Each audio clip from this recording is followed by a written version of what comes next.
Good day, everybody.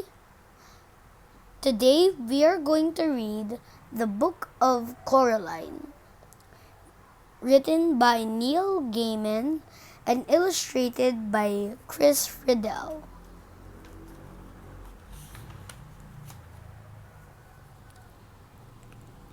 Coraline discovered the door a little while after they moved into the house.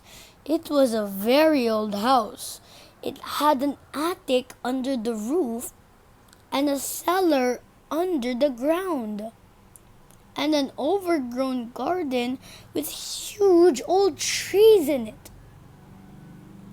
Coraline's family didn't own all of the house.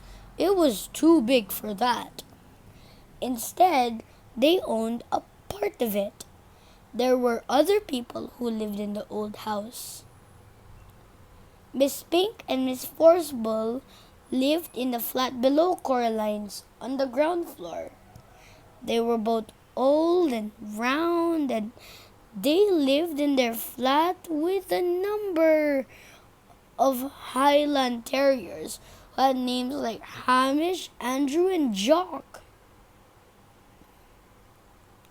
Once upon a time, Miss Pink and Miss Forcebull had been actresses. As Miss Pink told Coraline the first time she met her, "You see, Caroline," Miss Pink said, getting Coraline's name wrong, "both myself and Miss Forcebull were famous actresses in our time. We trod the boards, Louis. Oh, and don't let Hamish eat the fruitcake, or he'll be up all night with his tummy." "It's Coraline, not Caroline. Coraline," said Coraline. In the flat above Coraline's, under the roof, there was a crazy old man with a big mustache. He told Coraline that he was training for a mouse circus, and he wouldn't let anyone see it. "One day, little Caroline, when they're all ready, everyone in the whole world will see the wonders of my mouse circus. You ask me why you cannot see it now. Is that what you asked me?" "No," Coraline said quietly. "I asked you to not call me Caroline. It's Coraline. The reason you cannot see the mouse circus," said the man upstairs, "is that the mice are not ready and rehearsed. Also, they refuse to play the songs I've written for them. All the songs I've written for the mice to play go oomfa, oomfa, but the white mice only play doodle like that. I'm thinking of trying them on different types of cheese." Coraline didn't think there was really a mouse circus. She thought the old man was probably making it up. The day after they moved in, Coraline went exploring. She explored the garden. It was a big garden.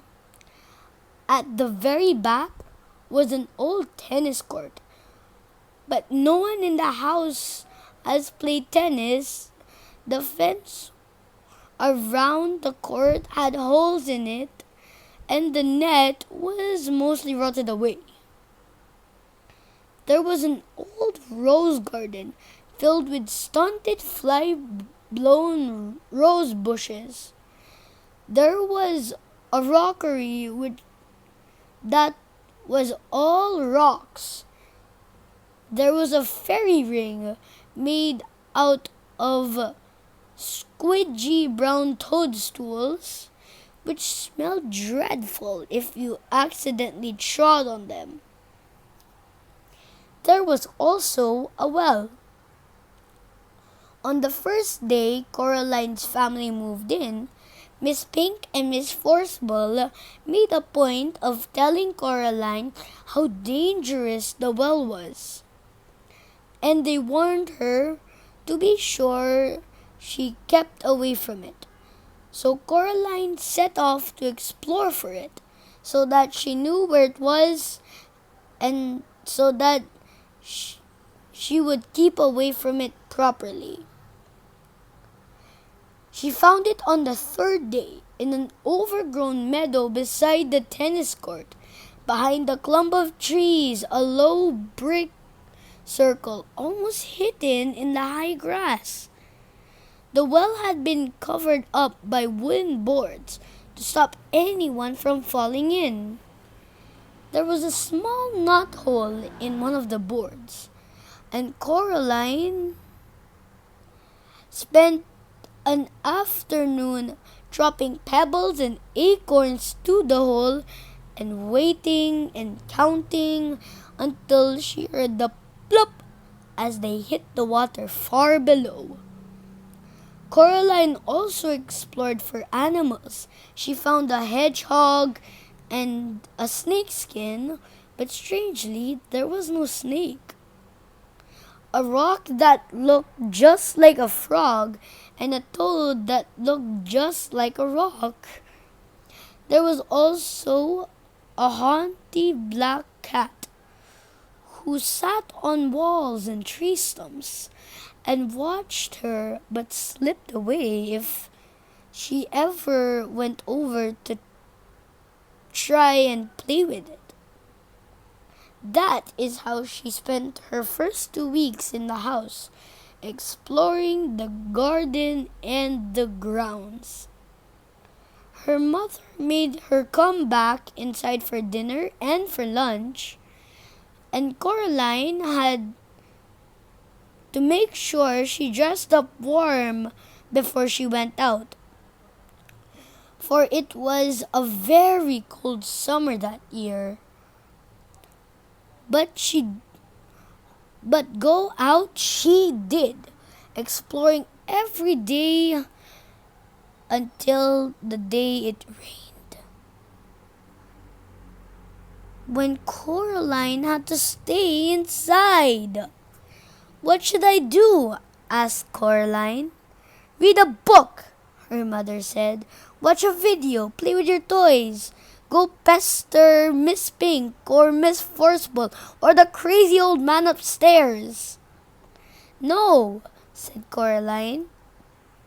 "I don't want to do those things. I want to explore." "I don't really mind what you do," said Coraline's mother, "as long as you don't make a mess." Coraline went over to the window and watched the rain come down. It wasn't the kind of rain you could go out in. It was the other kind, the kind that threw itself down from the sky and splashed wherever it landed.